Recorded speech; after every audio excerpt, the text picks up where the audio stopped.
Fascinating. So, we've been talking with some other folks that have been on the show, actually, how, on one hand, there's all this talk about Russia influencing the election in 2016, which it certainly did to some extent.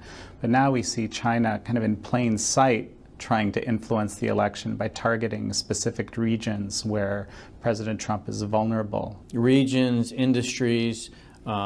You look at the Foxconn factory in Wisconsin, you look at the natural gas agreement in West Virginia.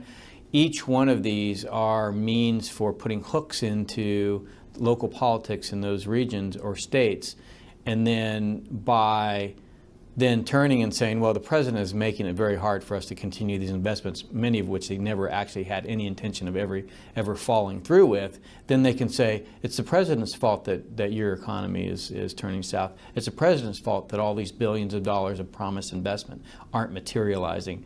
Never mind the fact that they usually never materialize, and you can go look at many examples where China has agreed to have investments of billions of dollars that actually never happen.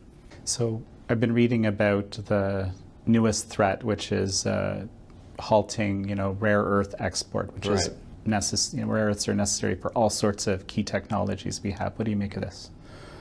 Well, I think it would be a terrible mistake on the part of the Chinese, and this is the problem. The Communist Party can't help itself. It finds itself, it believes itself to be under attack. In reality, what's happening is, for the first time, the American government is defending the American people and defending American companies in the international space. Chinese can't have that. They feel that it's by their right that they should have access to America's economy, to America's innovation, and that how dare we defend that? How dare the American government defend that?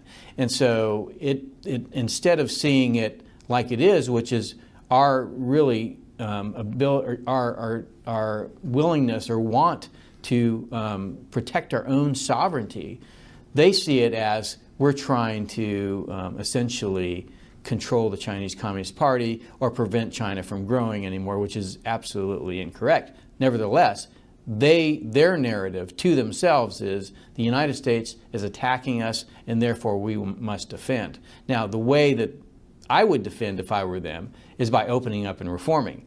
But they can't do that because that means they lose some control. Therefore, they're going to squeeze harder. If you think about it, it's almost like you put Jell-O in your hand and you slowly start to squeeze. What happens to the Jell-O? It comes out from between your fingers. What's happening is their tendency is to squeeze more and more. And as they squeeze more and more, they actually lose control. And so I think their natural tendency is going to want to be to squeeze, and that looks like let's prevent rare earths from going to the United States. All that's going to do is going to force the United States to look at alternative means to rare earths. It's not going to help China's economy in any way. It's going to actually destroy the market for rare earths in China.